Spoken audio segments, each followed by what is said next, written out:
OK ဒါတတပိုင်းနေလဲကျွန်တော်ဗာပြမှာဆိုတော့ bullet စမ်းပြမှာเนาะမီးနဲ့စမ်းမယ်ဒါဆိုတော့အားလုံးပြီးဆိုရင်ကျွန်တော်မီးနဲ့စမ်းရင်ဒီမှာ DC ဒီမှာကျွန်တော်အားပြီเนาะကျွန်တော်မီးကျွေးမယ်ကျွေးလိုက်ပြီဒါမတက်ဘူးတော့ကျွန်တော်ဒီကောင်ကကြတော့ဘာဖြစ်လဲဆိုတော့H တဲ့เนาะ crystal မကောင်းလို့ကြံညံ့ပြောတာပေါ့เนาะ crystal မကောင်းဆိုတော့အဲ့ဒါလမ်းကြောင်းလေးပဲကျွန်တော်လိုက်ပြပါเนาะโอเคမီးကျွေးလိုက်ပြီเนาะမီးကျွေးလိုက်ပြီဆိုရင်ပြင်ဝမ်းကတွဲဖို့ပြင်ဝမ်းဆန်းကြည့်ပါเนาะပြင်ဝမ်းကတွဲဖို့တို့ကကျွန်တော်ပထီနဲ့ဆန်းတာဆိုတော့ပြင်ဝမ်းတန်းဖို့တော့ရရှိတယ်เนาะဒါကတော့ဆို0.00เนาะဒါဒီမှာဒီ circuit board ကိုပြအောက်ပထီကိုကျွန်တော် ground ချထားတော့ကြောင့်နောက်တော့နှစ်ဖက်လိုက်တိုင်နေရပါเนาะโอเคတို့ကနေအထွတ်ဒီနေရာလေးเนาะအဲ့လာပြီးဒီဥစ္စာမလားတန်းဖို့တော့ဒါရောဝင်လဲတန်းဖို့ဒါရောအထွက်လိုက်ကြပါလားဗျာပတ်တန်းပွား1.5เนาะဒါရောထွက်မှာရသူဖိုးရော့ပါမှာเนาะဘာလို့သူလဲဆရာတန်းပွား8ရှိတဲ့ကောင်တန်းပွား1.5လောက်ရှိတော့ဘူးလေး short ချတယ်တန်းပွား1.4เนาะဒါရောထွက်ကနေ resistor ထဲဝင်မယ်တန်းပွား1.4ဟောကနေပြီးတော့မှဒီက capacitor ထဲဝင်မယ်เนาะတန်းပွား1.4ထွက်ကဒီကဲတွေဆိုငေါရမှာเนาะတန်းပွား1.3ဒီကမှထွက်ဒီထွက်ကနေတော့မှဒီ capacitor လေးစီရမှာเนาะဟိုကနေဒီလိုလာ capacitor ဒီကမှ NC ထဲဝင်မယ်เนาะ NC ထဲဝင်သွားပြီလားအဲ့ဒါဝင်တော့ဒါလမ်းကြောင်းအကြောင်းပြီးပါပြီเนาะ NC ထိရပါပြီအဲ့ဒီကမှလယ်ငေါက ground ဒီငေါကတိတ်မထိနေတက်စပါလေးရှိ5 volt ထွက်တယ်เนาะဒါ reserve ပင်5 volt 3/3 volt 3/24 5 volt ဒီကဒီ5 volt လမ်းကြောင်းနဲ့ဒီလမ်းကြောင်း reserve ပင်နှစ်ခုလိုက်ရမှာเนาะ okay ဒီကနေထွက်ကုန်မှာဝယ်တယ်ဝင်မယ် capacitor လေးထဲဝင်မယ်ပတ်ထွက် ground ချတာเนาะ ground ချရင်ကြာ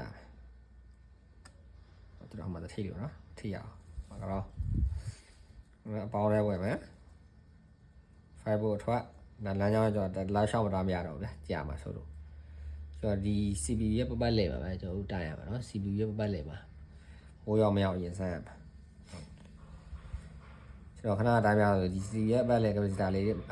လိုက်တိုင်းကြည့်လိုက်เนาะဒီမှာကျွန်တော်ခဏ short တိုင်းထားပြီးဆိုတော့ခုဒီမှာဒီလောက်ပါ5 volt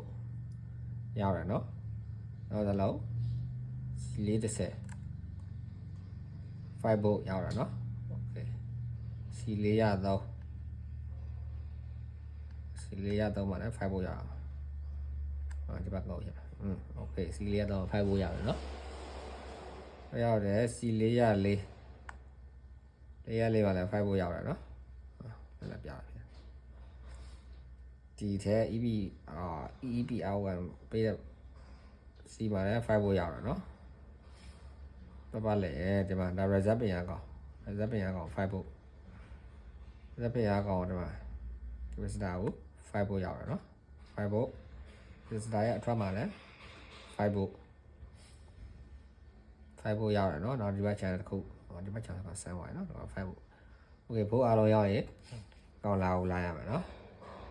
အဲ့ဒါဒီ CPU ရဲ့ဒါပါဝါပိုင်းเนาะဒီမှာအောက်ဘက်ပိုင်းကဒီမှာဒီကောင်လေးကိုdigital တိုင်ကွက်လေးမှာကီလိုဘယ်လောက်တက်မတက်ကိုဒီမှာ CPU ပြထားပေးရကောင်ဘိုးစမ်းကြည့်နော်ဘိုးမရအောင်နော်ဒီမှာ၄ငုတ်ကဒီကောင်ကအပေါင်းဒီကောင်က ground ဘိုးမထွက်ဖြစ်တယ်နော်ဒါပေမဲ့ဒီ display မှာတော့ကျွန်တော်စမ်းကြည့်မယ်ဒီမှာ dashboard လေးရှိနော် display က 2.5 volt ရောက်တယ်နော်ကောနော်အဲ display စီဘိုးသွားနေပြီနော်ဆရာတရားရပါတော့ကျွန်တော်ဆန်းတော့ YouTube ဒီဆရာ Facebook မှာကြည့်တယ်သူမြန်မာပြည်ကဆိုင် EFI ဆရာဇော်တဲ့ဒါသူ YouTube မှာကျွန်တော်ရင်ကြည့်တယ်เนาะဒီတော့ကျွန်တော်သိနာမယ်လို့ EF ဆရာစွမ်းနိုင်ဆိုတော့ဒီFacebook မှာရှိရเนาะသူစီမှာကျွန်တော် တင်တန်း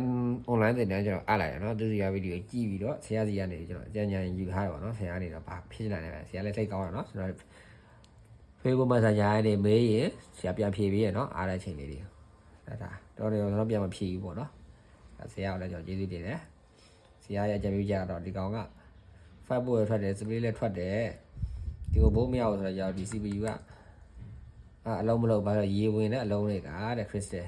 H ထဲပေါ့နော်ဒီမှာ H ထဲဖြတ်မရတယ်ပေါ့နော်အဲဒီကောင်လေးလဲကိုကျွန်တော်စောင့်တယ်နော်မျက်စိမှာတော့မရောက်သေးဘူး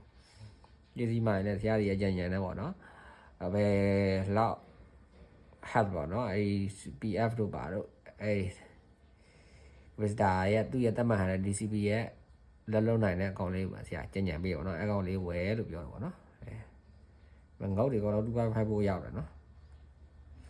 မတရားတော့ clock လမ်းကြောင်းလာဒီမှာ2.5ဖို့5တို့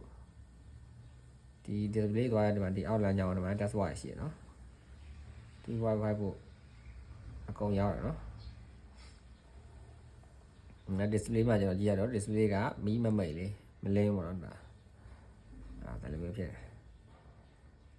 ဒါဒီလောက်မျိုးတိနားလဲပြီဆိုရင်တော့ဒါ display နဲ့ kilobyte တော့လည်းသိရရှိတယ်ကျန်တဲ့ပိုင်းလည်းရတော့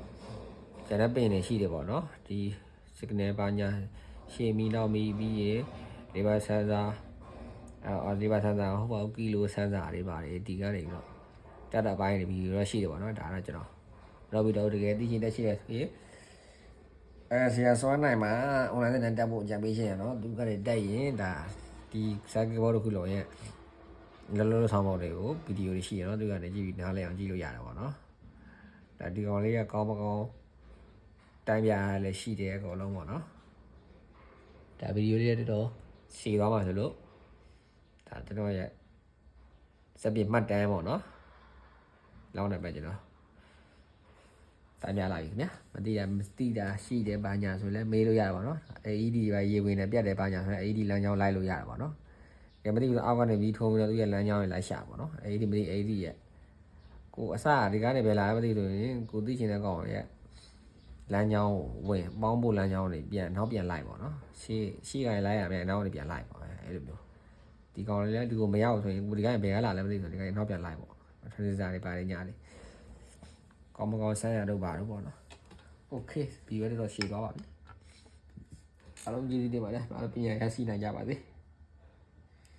နော်ပူဖြောက်လိုက်